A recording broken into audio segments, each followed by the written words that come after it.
আন্দোলন করছি, তার জন্য রাস্তায় নেমেছি আমরা। আমাদের কাছে যদি আমাদের ভর্তি নিচ্ছে 2000 করে, আর আবার স্লিপে লিখছে, মানে ভর্তির ওষুধে লিখছে 500 টাকা করে।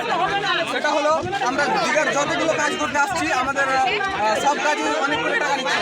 যেমন রেজিস্ট্রেশন করতে আসলে ওখানে নিচ্ছে টাকা 200 টাকা করে, আবার যখন নিতে আসছি তখন আবার নিচ্ছে টাকা। অ্যাডমিট করতে আসছি, অ্যাডমিটের জন্য টাকা নিচ্ছে, আবার অ্যাডমিট নিতে আসছি তখন অ্যাডমিটের জন্য টাকা নিচ্ছে। ফর্মের টাকাটা ফর্মের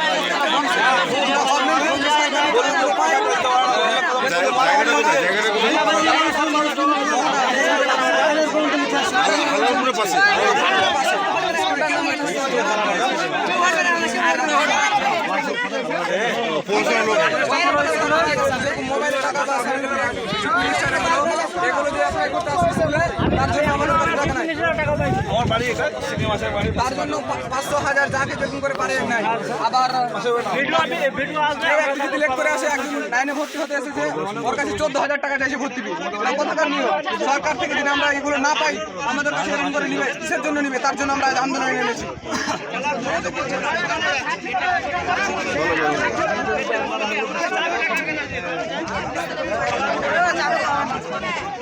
আমরা আজকে আন্দোলন করতে চলেছি। আমরা যে কোনো কাজ করি না কেন, প্রতিটাতে আমাদের কাছে টাকা চাই। আমাদের কন্যাশ্রী একটু যে আসছে, আমরা এখন স্টুডেন্ট, আমরা রেগুলার ক্লাস করতে আসি, কেন আমাদের কাছে 2000 টাকা নেবে? এটা আমরা জানতে চাই, এটা আমরা বিচার চাই। কেন আমাদের কাছে এভাবে করা হচ্ছে? আমাদের 2000 টাকা ভর্তি ফি দিচ্ছে, আবার 500 টাকা লিখছে ভর্তি রসিদে, আর একটা ভর্তি রসিদে লিখছে 1500 টাকা। আমি যখন কাজে আসছি বলছে 500 টাকা যেটা লিখেছে ওটা দাও আমার সামনে, আর 1500 যেটা আছে ওটা সাইডে রেখে দাও। এটা কিভাবে বলছে? এগুলো হেড স্যার কি কথা বলছে? এগুলো ভাষা হেড স্যারের নাম কি? ওনার নাম কি?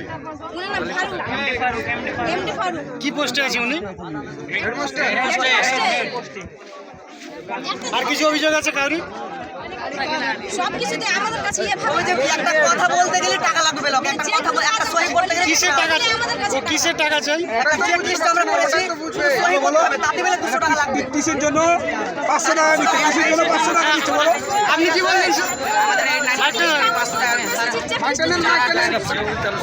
স্কুলে এটা টাকা এত রয়েছে না, ওটা আমরা এভাবে কেন এটা করছে আমাদের কাছে প্রতিদিন? সেই জন্য আপনারা আন্দোলন করতেছেন। আমরা চাই যে সমাজ আমাদের সাথে থাকুক।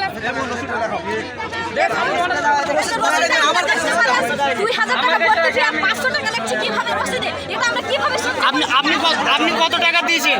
আমি 2000 টাকা দিয়েছি। আর রসিদে কত টাকা লিখেছেন? 500 টাকা। তো সেটা অসম্ভব তো।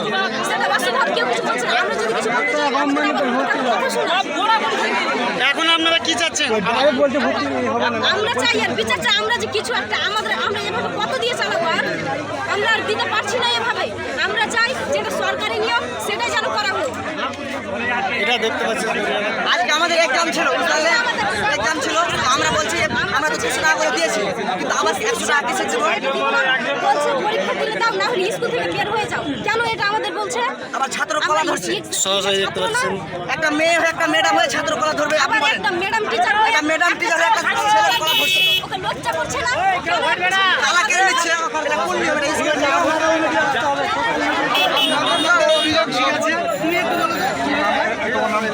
আমার নাম ইব্রাহিম হক।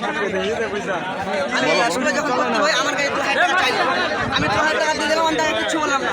2000 টাকা নিল, আবার আমাকে স্লিপ দিচ্ছে, 500 টাকা দিয়েছে। দেখছেন? 500 টাকা স্লিপ দিচ্ছে আমাকে, 1500 টাকা কোথায় গেল?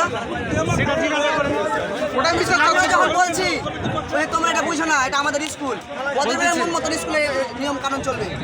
আর যখন আমরা আজকে পরীক্ষা দিতে এসেছি, আমরা বলছি আপনাকে তো 200 টাকা দিয়েছি চেক লিস্টের জন্য, তখন আমাদেরকে স্কুল বের করে দিচ্ছে, আমাদেরকে স্কুল বের করে দিচ্ছে। আজকে আমাদের পরীক্ষা, আমাদেরকে স্কুল বের করে দিচ্ছে। সেই জন্য তোমরা কত আমরা যখন তালা মারতে আছি স্কুলে, আমরা যখন স্কুলে তালা মারতে আছি, আমাদেরকে কলা ধরছি, আমাদেরকে কলা ধরছি।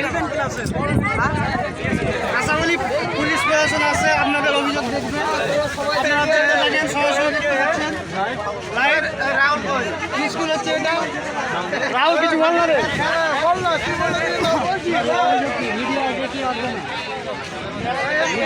মিডিয়া লাগবে।